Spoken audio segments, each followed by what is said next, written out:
Hey Queens, are you ready to level up? Then join our Patreon at patreon.com/The Female Dating Strategy, where you can find weekly bonus content and FDS commentary on all the latest pop culture, relationship, and dating news. If you just want to listen to the extra bonus content, we have the Lurker Mode tier on our Patreon. If you want merchandise, access to the private FDS Patreon Discord, which also includes a monthly book club with FDS and feminist-themed books, as well as FDS merchandise, t-shirts, mugs, and the opportunity to discuss topics with the FDS podcast queens live, as well as submit stories for our Roast to Scrote Queen and Gnosis discussions on the podcast itself.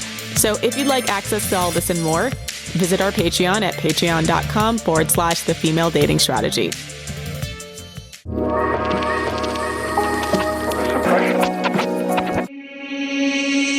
What's up, Queens? Welcome to the Female Dating Strategy Podcast, the meanest female-only podcast on the internet. I'm Ro. I'm Savannah. And I'm Lilith. And it's the end of our first year of podcasting. Woo! 2021, we did it. We survived. We've only done now 40 or so episodes, but it feels like we've been doing this for a long time. Yeah, it's actually wild how quickly it's gone. I remember it was around this November last year when Ro first pitched the idea, and I was like, okay, this is going to be huge, but I'm ready to do it. And we did it. Yeah. Because I look around other podcasts and a lot of them don't post 40 episodes in a year. They might do 40 episodes in 2 years or 3 years because they spread it out and do seasons and stuff. So yeah, I'm proud of us that we've got to 40 episodes. I'm proud of us. Yeah, we're killing it. And we've picked up a really nice community on our Patreon that we're always talking to via Discord. So much appreciated to everyone who sponsored our Patreon so far and who continues to tune in. I looked at, where we are compared to other podcasts who launched this year, and we're actually doing really, really, really well. So thumbing our nose at the haters. Yeah, the only people we're not doing better than are people who are already celebrities or who already had a platform or were journalists and so on. And so for a bunch of 3 anonymous women on the internet, we're doing quite well. Yeah, we don't even have a video chat or video YouTube or streaming or anything like that. So we're doing really, really well for an audio only format. And we just launched Female Political Strategy, so check that out as well. So that's also a big undertaking. So for 3 amateurs and now a 4th amateur podcaster, I say we're doing pretty damn good. Yeah. Yeah. I'm stoked. But enough of this bean flicking. No, I'm kidding. Self-masturbatory congratulating. We're so great, yeah. We're great. Honestly, we're awesome, though. So a few weeks ago, we asked you, the listener, to submit your nominations for the FDS Oscars, FDS End of Year show. So we have 5 categories that we ask you to submit your nominations for. So this episode, we will go through the nominations and announce the winners of the first FDS End of Year show. End of year? I think it should be Oscars. FDS Oscars. The FDS Academy Award. The Academy of FDS. Yeah. I wish we had a theme song. If anybody wants to produce a FDS End of Year award theme song, we'd love it. Yeah. So first category is obviously best queen shit moment. We have to celebrate our queens. Second one is most roastable scrote. That's my most favorite one, actually. That's the most hilarious one. It has the most comedy gold. There's Pick Me Hall of Shame. Hopefully those sisters can level up someday and join our, illustrious ranks. Highest value man and favorite FDS moment. So that's the 5 categories. So which one do you want to start with, ladies? So let's start from the top. Let's start with the best queen shit moment. So we had a few nominations for this one. The first one was from a Reddit user who just said, Gail Dines! 3 exclamation marks. Every single person said Gail Dines. Not every person, but most of the submissions were Gail Dines. And I love Gail Dines. I do agree with that. Gail Dines having her on not once but twice was pretty epic, I have to say. Yeah, so I have to say I'm biased in favor of Gail Dines. So I don't know if we're going to do fan favorites or if we're going to vote between the 3 of us. We haven't even announced the other nominees, but I already vote Gail Dines. There was, Ro got a special nomination for blue balling horny scrotes at the club with, first of all, I'm a Christian. First of all, I'm a Christian. Am I nominated? Bro, you got nominated. Guys, I'm so surprised. I'm so overwhelmed with this attention. Do the like, oh my gosh, me? You picked me? Like the hands on your face thing. Wow. Oh my God. Did you pick me? You like me. You really like me. Tell us more about that, Ro, for the queens who are not acquainted with your little scam. Tell us. For those who didn't listen to that episode, yeah. That was from our casual sex episode. That was when I was still trying to be like, I was still a Christian, but kind of dipping my toes into secular culture. So I would go to, when I was a teenager, I used to go to these teen clubs. They had a couple different ones. It'd be 14 and up, 16 and up, or 18 and up. And they're basically dry clubs, but they're just like nightclubs. You go and you dance, you grind, and you make out with cute boys. And so I would go out with my friends and we would dress in our best, I'm trying to remember like the chain store that was popular then. We would dress in our best fast fashion with like body glitter and tube tops and booty shorts and hot pants. You know, the whole millennial nine, yeah, winged eyeliner, etc. And then we'd go and you'd meet cute guys and we'd flirt with them and make out with them. And then if a guy wanted to have sex with me, I would just pull the Christian card. I'd be like, first of all, I don't know what you thought this was. Just because I've been licking your earlobe all night doesn't mean we're fucking, okay? So, and that was successful for me for literally years. It's weird to me that men won't respect your no if you just say no, but they'll respect God. Well, yeah. If you're like, and I've done this before, where if I'm about to have sex with a guy and he doesn't want to wear a condom, I'll be like, I'm actually pro-life. I'm actually, so real life, I'm pro-choice, but I'll tell guys I'm pro-life, like to be like, oh, if I got pregnant, I would definitely keep it and go after you for child support. Nothing makes them want to wrap it up faster than that. Yeah. Pro tip for ladies: pretend to be Christian. No, I'm kidding. To get men to respect your boundaries. No, I'm kidding. Should be enough, but let's be real. Most men, the only thing preventing them from being shitty is the fear of God. So there's that. So based on user upvotes, I would say though that the winner of the best queenship moment was Gail Dines. Thank you so much, Gail, for your support of the podcast and for coming on. Gail was just, I'd say that's well deserved. And Ro gets an honorary mention for blue balling men. Also, I just want to mention two. So Ro is our runner-up, but I do want to mention two other honorable mentions, which was Adele turning her mediocre ex-marriage into an album that's likely to make millions, and Taylor Swift coming out with a 15-minute extended song about her breakup with Jake Gyllenhaal. I always stand our musically talented queens roasting their exes. It's a whole thing, a whole genre that I love. So I just wanted to mention those as that we did get those submissions. So yeah, Taylor Swift re-recording her album was also a queen moment. To roast a man. Not even just to roast a man, but to prevent Scooter Braun from making money off her old catalog. So the reason why she re-recorded the albums in the first place is because Scooter Braun, I believe, owns her masters on her original albums. And so she doesn't want him to make money. So she re-recorded everything. So queen. Boss. Taylor Swift, keeping her well-polished stiletto on the back of the Scrote's necks in the music industry. I stand. Yeah. So our second category is most roastable Scrote. We got a lot of submissions for this one. The field was packed for this one. It's a very crowded field. Top comment, most upvoted, is the fucking bed nest guy. Oh my God. Word for word. Poop emoji. There was a woman who had never spent the night at her boyfriend's house. And then when she tried to, she figured out he slept in a nest made of his old dirty clothes. No, worse. She actually tried to defend him by saying, oh, he says the clothes are all clean, but it smelled bad. So, I mean, I don't know how truthful that is. Yeah, he's a lie. Yeah. It was probably clean. He probably did wash it, but he thinks it's clean because he didn't actually wear them. But if he's been sleeping in them, then they're still full of his body sweat and hair and skin particles. Yeah. So yeah, bed nest guy, that's a strong contender. The other one, if we're going by Reddit posts, the slug story guy.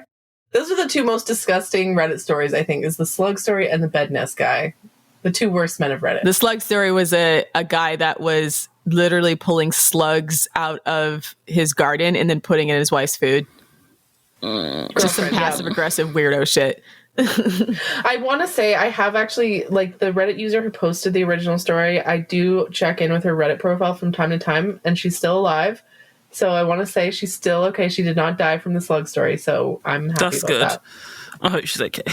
Yeah, but she did get a parasite apparently, so there's that. Oh my God. Yeah, so we've gone over the Reddit Scrotes. Let's go over some celebrity Scrotes. Yeah, we got Crisp Rat, for shading his ex... Anna Faris, yeah.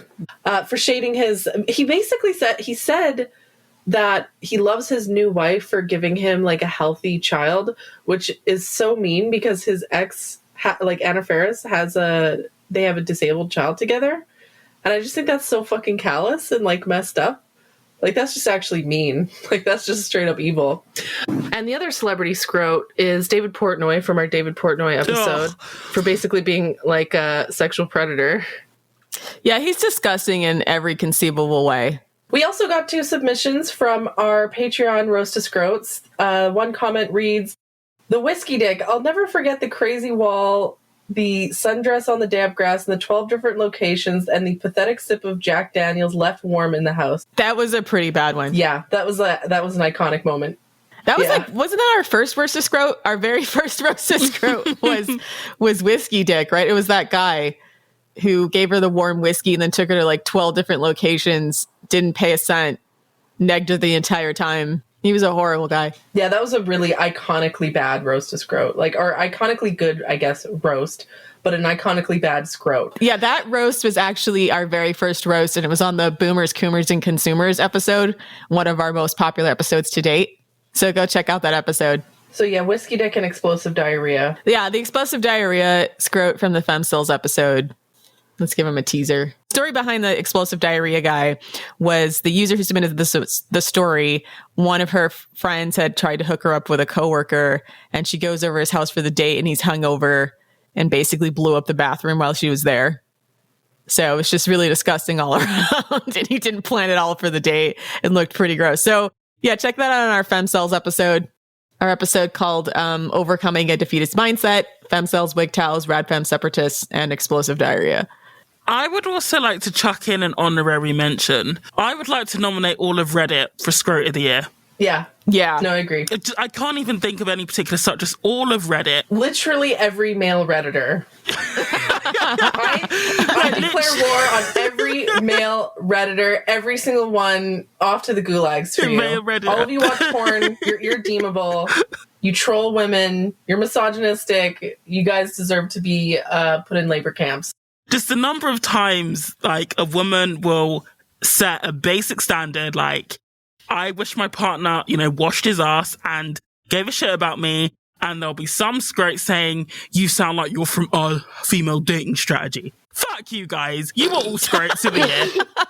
Fuck the lot of you. Fuck you. Just because it's accurate doesn't mean, like, fuck you.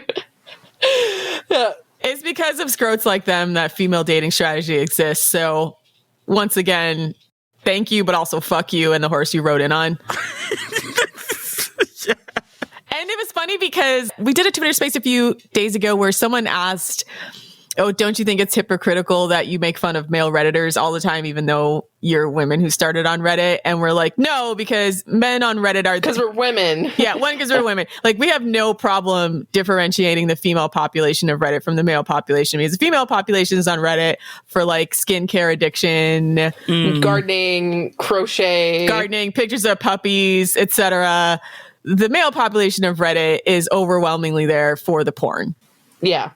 And political grandstanding. To put it into perspective, like, the female dating strategy is often touted as the worst, like, subreddit on Reddit, right?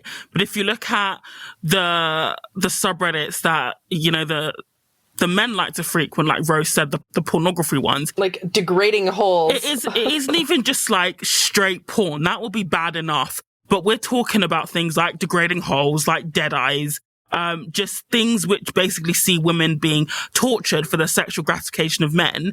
But that's A-okay. Like, you can't compare the two. And yes, at FDS, we aren't ashamed to say that we have double standards, but we have double standards for good reasons, because men and women are not, we're not motivated by the same things. generally speaking. Yeah, and men, and there's plenty of women that don't like FDS, but what they don't is like send us pictures of their genitalia and curse us out. Or report us to hell and back. Like, I got one DM on Reddit that, and this was actually one of the last messages I got on Reddit before I was like, yeah, I'm done with Reddit. Like some guy sent me a message saying that he wants to kidnap me and put me in a breeding farm to like force me to have babies. Yeah, I think men on Reddit are irredeemable. They're fucking incels. Even the ones that aren't actively sending shitty DMs to women. Just the fact that, like, when I talk to another male Redditor and I'd be like, oh, this is the fucked up shit that happens to me on Reddit. They're like, yeah, well, like, women and men experience the internet differently and, like, blah, blah, blah. Like, they never condemn those fucking guys, right? Because they are those fucking guys. They just don't want to admit it. Yeah, it's them. It's just them under an alt account. Yeah. They're just pretending that they're good guys to you, but knowing that they're going to log into their alt account and then be calling you all type of femcel and hoping you get raped and murdered, etc. So yeah, I mean, the reason why FDS is constantly on lockdown is because of the male population of Reddit. Yeah. We do have female critics, but they're just not anywhere near as hostile and insane. So trying to pretend once again that males and females are the same, they use this tool the same, is just demonstrably false. And generally speaking, it's a key difference between men and women. You know, when women dislike something, we tend to just avoid it entirely. But when men dislike something, they don't just avoid it. They actively seek to destroy it, even if destroying it brings them no material benefit. They just get into that destructive mindset. And that's what happens with FDS. A lot of these men, they don't have any skin in the game. They just want to see FDS destroyed for reasons unknown. And that's why I end every single podcast with Die Mad, because if they bothered to listen to this, despite it demonstrably not really being for them, and they're still mad, that's a you problem, isn't it? Yeah. Right? So... But our Reddit rant aside, I do think, though, if we're going off the user winner, the clear winner was the bed nest guy. Yeah, so the fan favorite was bed nest. My favorite is... Actually, no, you know what? Like, I think I'm going to go with all of Reddit, to be honest. All of Reddit. Yeah, we literally hate that site with our entire being. And it's one of those sites that has the benefit of being first. We did actually get a lot of really good submissions for roastable scrotes from Reddit in general. And so because we couldn't pick which one is the best, we're just going to choose all of Reddit. Yeah. So next category, Pick Me Hall of Shame. The most submitted name was the Do the Patriarchy to Me.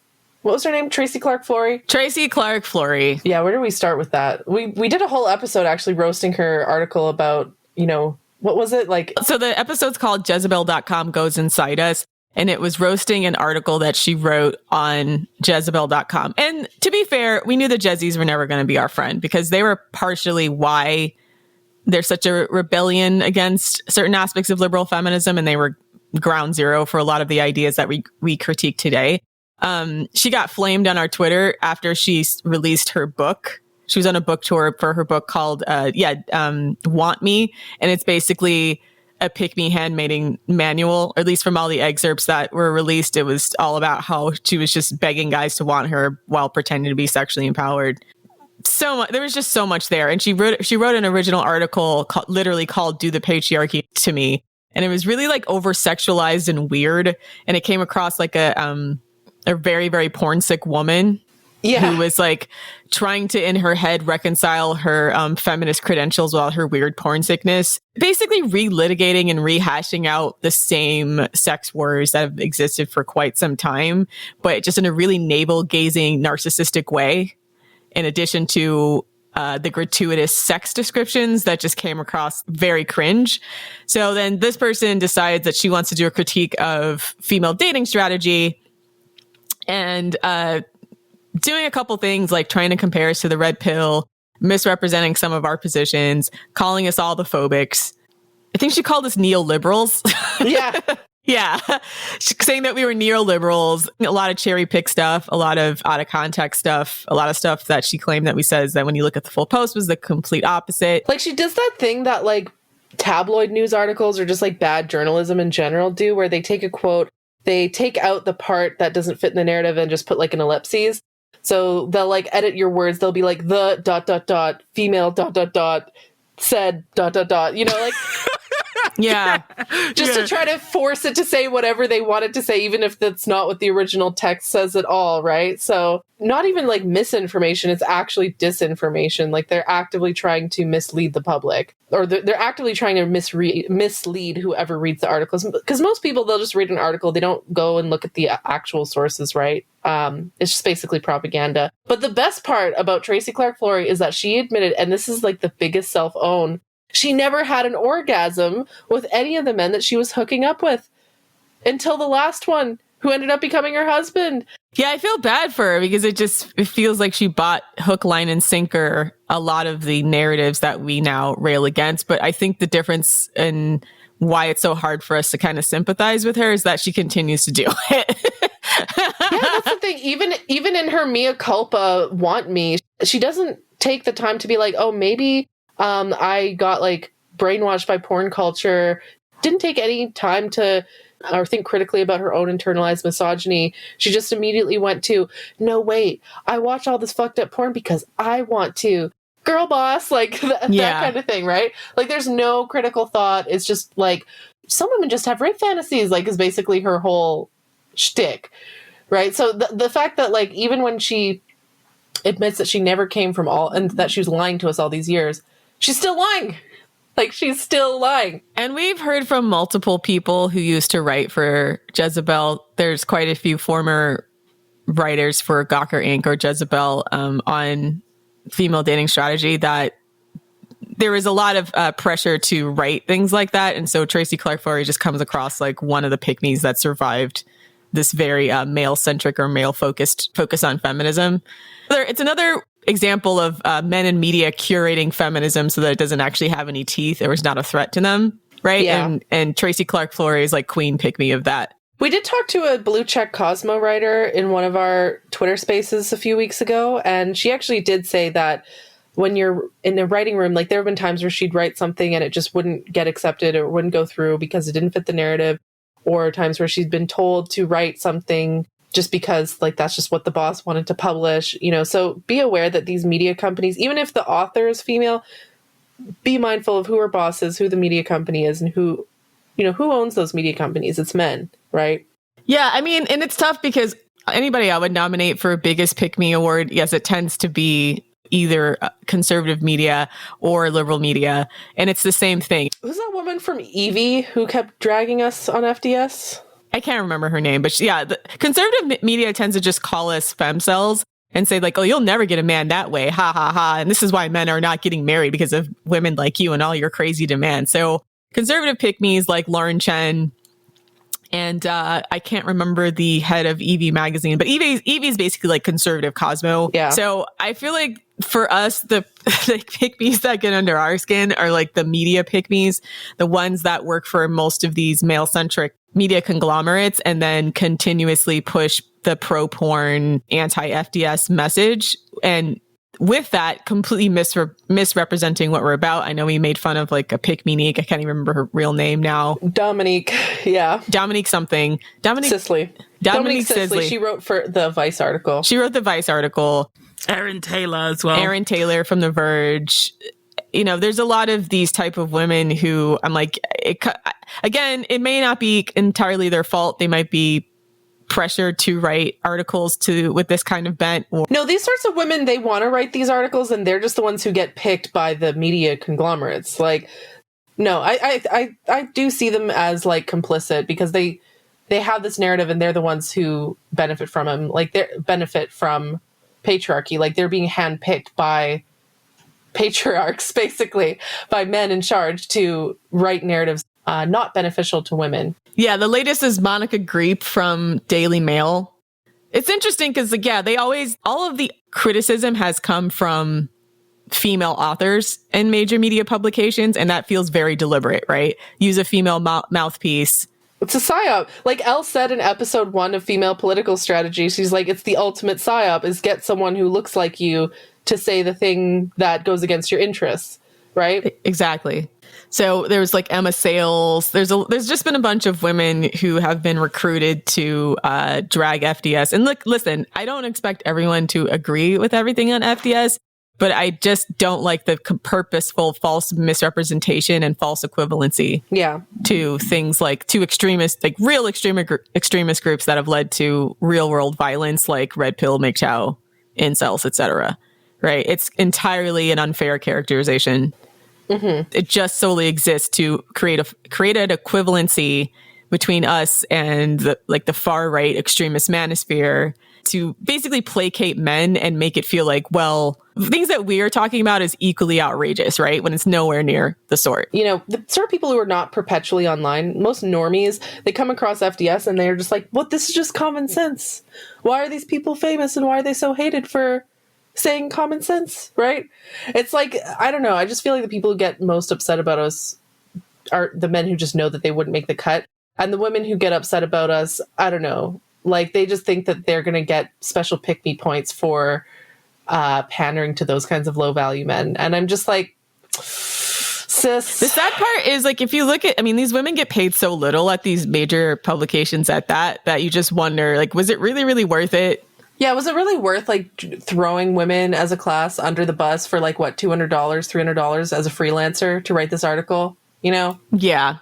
But for them, again, like, these sorts of women, they value women so little, and they value male breadcrumbs so much that I'm sure in their mind, they're like, yeah, it was worth it. And yeah, I mean, every office has a culture, and so they probably get caught up in, you know, whatever their editor wants and thinks. So, so our I think Queen Pick Me is still Tracy Clark Flory, but honorable mentions to all of the rest of the female journalists have decided to make FDS their punching bag this year. And also Lauren Chen got a special mention as well.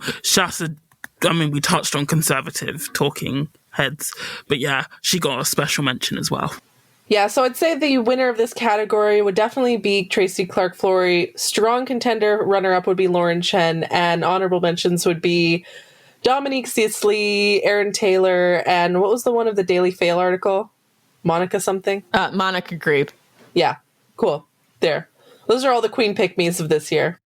Hey, Queens, have you ever thought about starting your own podcast and looking for advertisers? Consider using our sponsor, Podcorn.com. We primarily use Podcorn to find our advertisers. It's a great matchmaking service between advertisers and podcast creators. Podcorn is a marketplace that connects podcasters to amazing podcast sponsorship opportunities, such as host-read ads, interview segments, topical discussions, and more. Which is awesome, and it makes the job so much easier. The marketplace mission of Podcorn is to give podcasters transparency, creative freedom, and full control of how and when we're able to monetize. Click on the link in the show notes to sign up to Podcorn and start browsing your sponsorship opportunities. So sign up to Podcorn today, and who knows, maybe one day they will be sponsoring one of your episodes, just like they've sponsored this one. Explore sponsorship opportunities and start monetizing your podcast by signing up at podcorn.com/podcasters. That's podcorn.com/podcasters. Check the link in the show notes. So the next category is the highest value man. I have to read out this comment on Reddit. It just says error 404, page not found. There's another one. They're like, for the category highest value man, they're like, question mark. Who dat? Confused face. Yeah. But we have had a lot of, I guess, more informal nominations. So a user shared an anecdote of Pierce Brosnan for proudly showing off his gorgeous wife who doesn't meet the sick beauty standards of Hollywood. I do actually find them really, really cute. Like, I love the way, like, he looks at her like she is the best thing he's ever seen. Yeah. Like, it's really, really, really, really cute. And he gets a lot of flack because she's gained weight over their marriage. But at least outwardly facing, that hasn't changed the way he's looked at her. So yeah. I really respect that. And notice they only do this to women, by the way. I did a tweet a while ago with a female fitness model who had a husband who blew up, who was already big in their wedding pictures, but they were married for 15 years and now he's like very, very, very big. And no one stops and says, oh, he's so huge. Why does she still like him? All the men are like congratulating her, but no one stops and says and attacks the way that he looks now, right? So it's weird. It's just a double standard in the way that women are allowed to exist on the internet versus men. It's a problem if women gain weight, and men have no problem attacking any man that stays with a woman who gains weight. But when you see the opposite, it's radio silence and crickets. Just call back to our episode, Body Shaming Men for Their Own Good, which was another one of our controversial episodes. Notice how men police men to keep their standards high, right? Like they'll attack a man for dating a woman who's the same age as him. Like they attacked Keanu Reeves for dating an age-appropriate, artist, like a woman basically similar age as him. They'll attack Pierce Brosnan for not divorcing his wife because she gained weight. But when women police each other, it's always to keep our standards low. Like that's kind of the fucked up thing about like, that's just like so fucked up to me, right? Like the women who complain about FDS, they're like, oh, it's not nice to, judge a guy based on his height or his dick size or his income or whatever, blah, blah, blah. Like keep them standards low, sis. And the men are like, keep them standards high, king. And I'm just like, I don't know. It's just the upside down world. I feel like I'm in the upside down world. Like this is the opposite of how it should be. No, agreed. And that's a very deliberate cultural phenomenon that I think is crafted by men, right? Yeah. To benefit them. To benefit themselves, to teach women to police each other's standards to stay low. And they obviously police women's standards to stay low, but then police men's standards to stay high, right? Any guy that does anything they think is nice to women, they get called all sorts of simps, derogatory slurs for gay people, etc. So it's really, really an unfortunate thing. We've had a few more nominations. I want to for highest value man, right? Yeah, I want to nominate that amazing guy who stood by his girlfriend's cancer treatment. He massaged her, entertained her, like made her meals, and organized a parade for her. I think that is all like well and good, but it just goes to show just how low that the bar is for men. Like how many women stay with their husbands who are sick and take care of them and they don't get any recognition. If a man does that, exactly. Again, because we're used to men leaving their wives when they get cancer. There's even a study on it. So yeah, when a man doesn't abandon his wife or girlfriend, it's like, wow, he's such a great guy. Yeah. And then we had another one of the man in his kid's TikTok video. He still takes his wife out and gets excited for their date nights after 20 years of marriage. Again, that's sweet, but that should be the bare minimum.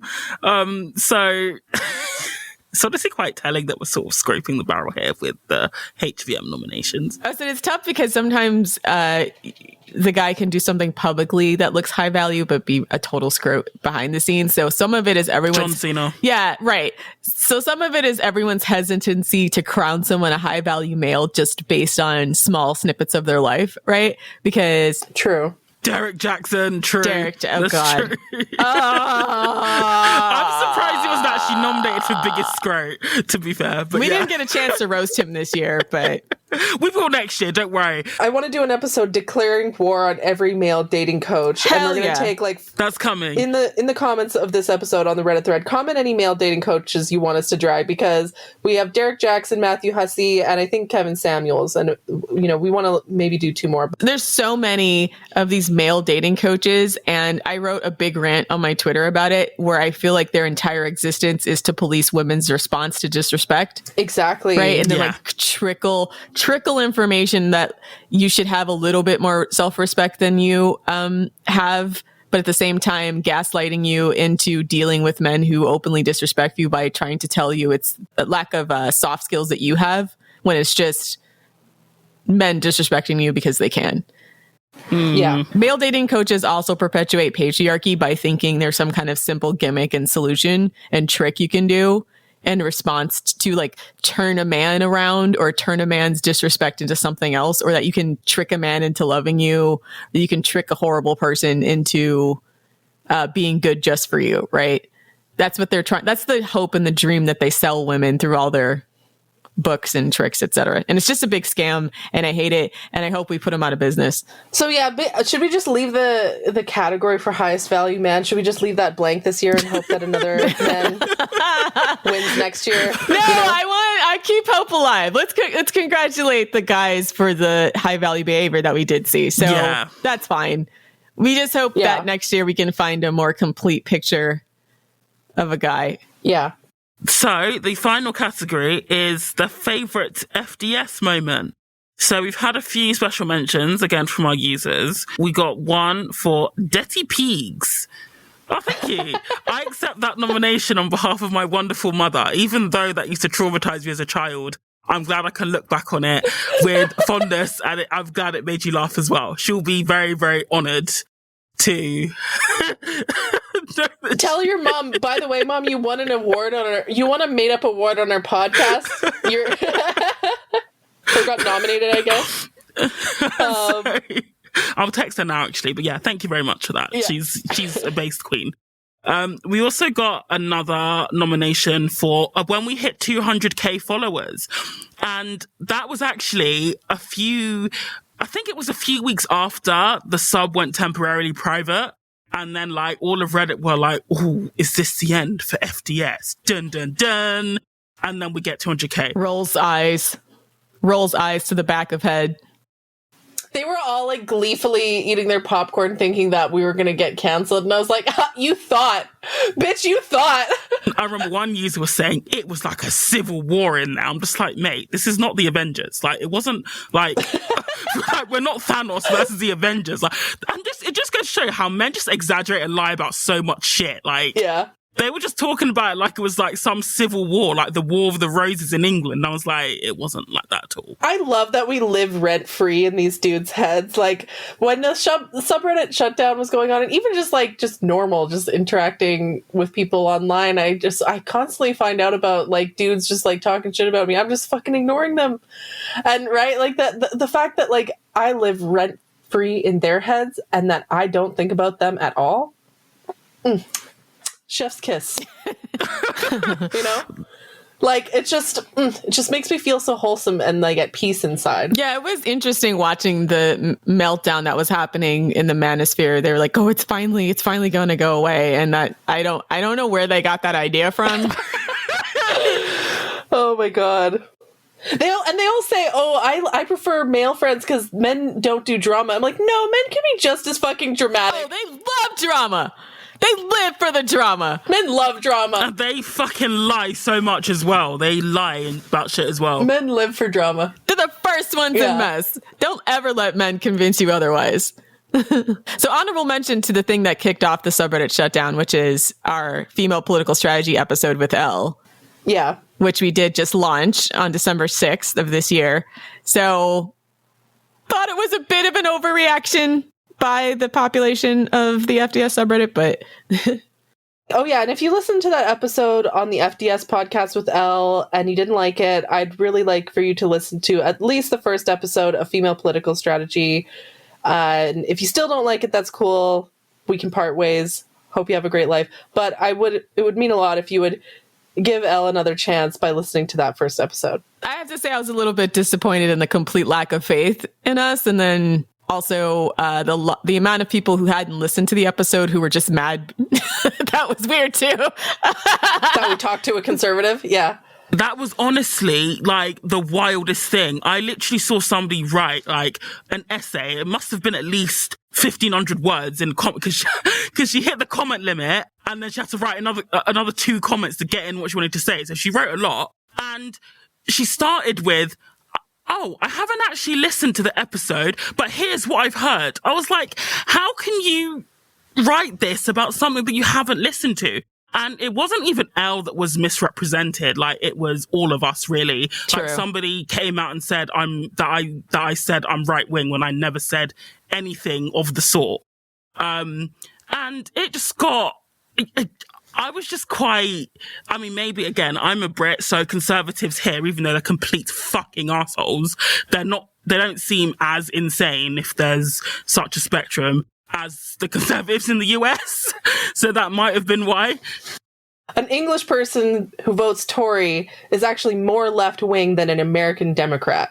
Yes, exactly. Like, let that sink in. Like, the United States has 2 right-wing parties, in my view, at least from my perspective, right? There's no true, like, and you know, I didn't appreciate all the people saying, like, oh, was FDS secretly alt-right all along? And was FDS secretly white supremacist all along? What? We're funded by the alt-right. That made me laugh so much. Are they secretly a CIA psyop? Are they actually like secretly funded by Richard Spencer or whatever? Who, by the way, Richard Spencer walked in on one of our spaces and we did not let him speak and we dragged him. That's like another, like, this was not, the call for submissions happened before that Richard Spencer moment. But I have to say that's one of my proudest moments is Richard Spencer getting rejected by FDS. Yeah. So what happened is we hosted a Twitter space, and for some reason that none of us understand, Richard Spencer, the white supremacist, listened in and then was trying to grab the mic, and he got flamed by literally everyone there, including myself. Yeah. I think I called him like a festering boil in humanity whose constant constipation was morphing into internalized leprosy that was bleeding onto the human populace. I don't know. And then I hope to get elbowed in the face with the force of the 40 million people who died during World War II so that we didn't have to listen to his dumbass argument. Anyways, I'm really proud of that because a lot of people were quote tweeting the space with like, fucking Richard Spencer, what a loser. He's a fucking basement dwelling, like, incel. I have zero idea why he thought it was appropriate to crash our space, and I'm actually just gobsmacked at the audacity. Isn't he also like super broke because he had to pay out loads? Yeah, he's poor. I'm not sure if I'm confusing him with Alex Jones, but I think Richard Spencer's, didn't he like lose a lawsuit or something? So he's broke, but his parents have a ton of money. So I don't know that he's ever personally had a ton of money. His parents have, but yeah, I think he's been sued so many times. I'm sure he's personally rogue. Oh, didn't you laugh about the time he got punched in the face? And you're like, I don't think he got punched in the face enough. I don't think he got punched in the face hard enough. Oh my god. I can't even laugh because I'm just gobsmacked at the audacity. The male audacity. We said from the beginning, by the way, this is a female-centric space. Men can listen, but they are not allowed to speak. And a lot of men took issue with that. And I guess Richard Spencer just thought, oh, because I'm famous, they'll make an exception for me. Ha ha ha. Nope. Same rules apply to you, just like every other Scrote. Bye, bitch. Yeah, we don't care. Especially not that person. He just looks like if someone shit in a bag and then try to sculpt it into human form. Richard Spencer. Yeah. So yeah, that's my favorite FDS moment of this year, but that also was like yesterday, so maybe it's just because it was like fresh. It's fresh in my memory. The other FDS moment, or that was submitted in the Reddit thread here, was the podcast Queens dunking on the Jezebel writer. But since we've already awarded Tracy Clark Flory the Pick Me Hall of Shame, then that's an honorable mention for this category. My favorite FDS moment this year actually comes from our Patreon, which was the 10 tips for dating a prisoner, which I think we're going to release publicly. That episode will be our Christmas gift to you all, because that episode was just I've never laughed so much recording. Honestly, like, our laughs are 100% real. Like, you know how people like script podcasts and just put insert laugh in brackets? Laugh track, yeah. That was like, if we're laughing, we're genuinely laughing. And for that one, like, my stomach was hurting. Yeah. It was just so ridiculous. My abs were sore for like hours after that, recording that episode. So we're going on break. So we're going to release a couple of our Patreon episodes to the public. And that's one of them. That's one of our favorite ones. If you want a little taste of what goes down on the Patreon. It'd be going down on the Patreon. So subscribe to the Patreon if you haven't. And then the last one that was mentioned here was discussion about changes in the dating scene since COVID, and Lilith's, I haven't been catcalled this much since I was 12, which is true. Like, I got a lot of sexual harassment when I started going through puberty. I don't know what the fuck is wrong with men. They're all pedophiles. No, they're not all pedophiles, but a lot of them are. I've never met men so thirsty after the COVID lockdown. Like after COVID lockdowns, it's like ridiculous. Men are just going to like ridiculous lengths to get women's attention. It's hard to describe to men what it's like to be a young woman. It's kind of like if you're watching The Walking Dead, except for the zombies only go after you if you're a female between the ages of 10 and 15. Yeah. It's really strange because it's like they're slowly, it's like they're following you. They sniff the blood and like no one can see it but you. Imagine if like you're constantly being followed by zombies that only you can see. That's what it feels like, honestly, in street harassment. And so then when you tell them like there's all these guys harassing me, they're like, no, there's not. You're exaggerating. You're like, no, we're not. This is why it's hilarious when guys call us femcells, because they really underestimate the thirstiness of their fellow man. Oh, I think no. They know. They just don't want to acknowledge it, okay? Like, men know how fucking thirsty men are. They just are ashamed of it. I mean, on the red pill, they'd be like calling each other out for like paying for OnlyFans or porn because saying like, don't be a simp, guys. You're not helping. You're ruining the cause. So yeah, that's true. They probably know, but it's still just, it's just another blatant mischaracterization. Yeah. No, the thing I hear from men is they'll say things like, oh, well, when I was 12, I would have loved it if some MILF rolled up in a car and kidnapped me and had sex with me. And I'm like, that's another example of why men and women are different. And also that's a lie because the boys who that has happened to, it's been traumatizing for them. Yeah, exactly. Like, that's the kind of fucked up thing of interacting with men on the internet is whenever we talk about, domestic violence or rape, they're always like, men can be abused too. Men can be raped too. But then I a while back, I posted a tweet about how I had an ex who said that when he was a teenager, he was like 12 or 13 and had a like sexual relationship with an older woman, and how he thought it was like a flex. Like, he thought like, oh yeah, I've always been such a Chad. Like, I've always been picking up girls ever since I was 12. And I was like, oh, so you got molested? Yeah. And he was like offended by that. He was like, I wasn't molested. Like, he doesn't want to see himself as a victim of sexual abuse. But a ton of guys were like retweeting or quote tweeting that, being like, yeah, like, good for him. Like, yeah, I wish I could be like that guy. Like, oh, what a Chad. Like, that kind of stuff. Like, men will always throw the, oh, men can get raped too, in the face of feminists to make us shut up about male violence. But then when it comes to actually caring about actual male rape victims, they think it's funny, or they think it's like a flex, or they think it's cool, or like they just don't take it seriously. And notice how we don't defend those women either. We're not like, oh, it's totally biologically normal for women to want to like pick up children. No, those women suck too. Yeah, and we think they should be in jail. So like, notice the difference in the narrative where men try to justify their pedophilia through some kind of biological imperative, even though it's completely unjustifiable. And even if it were a biological imperative, it just means that we basically need to torch you because we don't need to keep putting that back into the human population if you're a pedophile, if you're just genetically a pedophile. Yeah, men need to go on Rapist Island. Like, they all need to be sentenced to rapist, 10-year stay on Rapist Island if they can survive that long. I'm like just reminiscing fondly on this past year with you ladies. It's been a wild ride, but it's been good. I'm like getting emotional. I'd say launching the podcast was my favorite FDS moment because I have no media background whatsoever. And it's also really, I'm not meaning to blast our own horns here, but it's quite something putting yourself out there week by week, like just talking to people, because we get a lot of admiration, but it also comes with a lot of sometimes negativity as well. It might seem hard to believe, but I'm a massive introvert in real life. So even just speaking for hours to people, it was quite a big deal for me, but it's gone really well, I think. Oh, and as an aside, also, that my mum was very pleased with her nomination and she would like to give a short speech.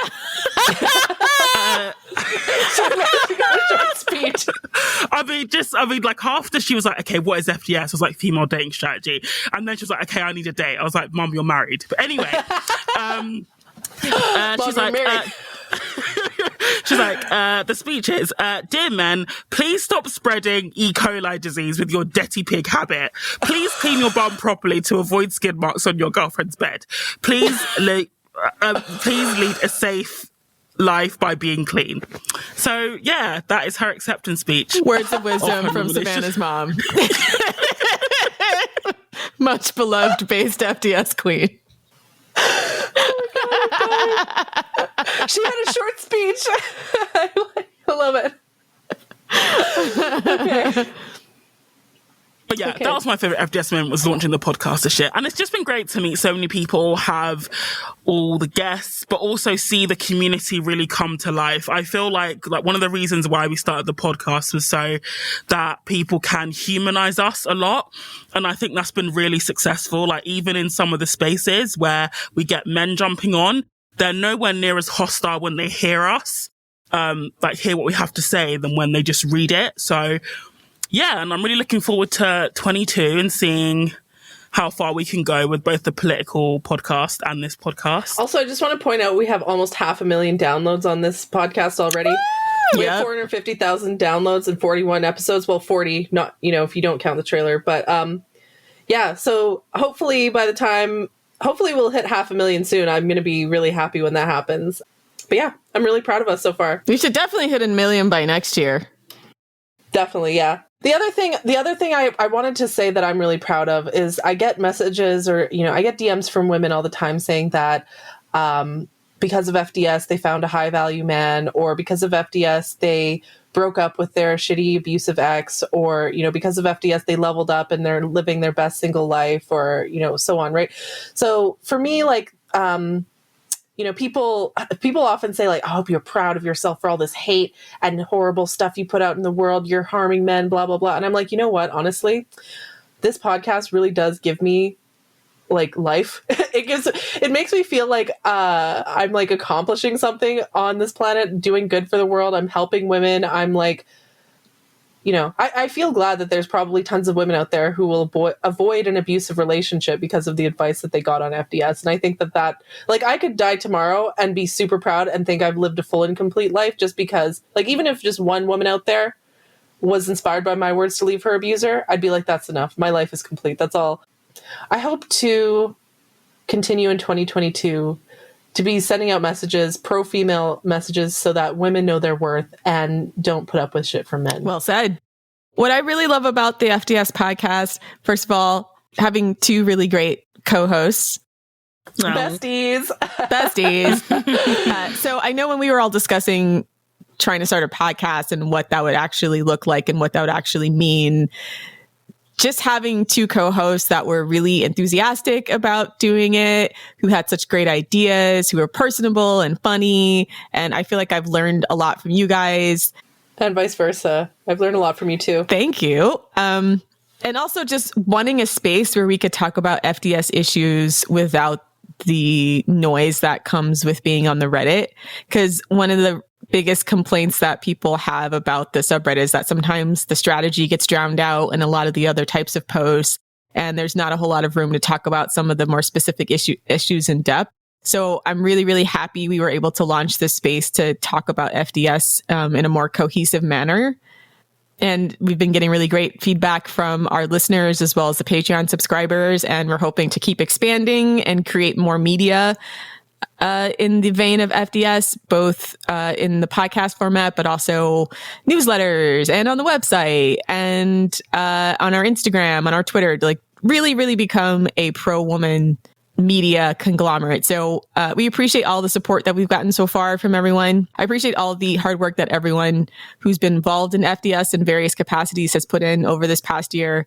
There's a bunch of people working on it behind the scenes as well, who are, as of right now, nameless and faceless. So thanks to them. Thanks to them for their contributions. Because not everybody wants to put their voice out there and everything like we do. So I'm just so excited. I'm really excited to see what we're going to do in 2022. Thank you for your continued support. If you'd like to support us more and think this is a great organization that you'd like to see expand in the future, check out our Patreon, patreon.com/the female dating strategy. And also our new podcast, Female Political Strategy. And follow us on all of our social media. There's some links at the end of the show notes of this episode. So this is our final episode of the year. Happy New Year. Thanks so much for being with us in 2021, ladies. And hopefully 2022 will be even better. Yeah, we've got some epic plans coming up. So we are really, really excited to take you on this journey with us. And wishing you a lovely new year. Do you guys say happy holidays in America or New Year? We do. Well, happy holidays for Christmas. Happy New Year for the New Year. So happy New Year, Queens. Happy New Year, everyone. Happy New Year and happy holidays. Merry Christmas. Happy Hanukkah. Check out our Twitter @femdatstrat, as well as our Instagram @_the female dating strategy. Thank you for listening, Queens. And for all you scrotes out there, your New Year's resolution should be to not be a dirty pig. See you next year, guys.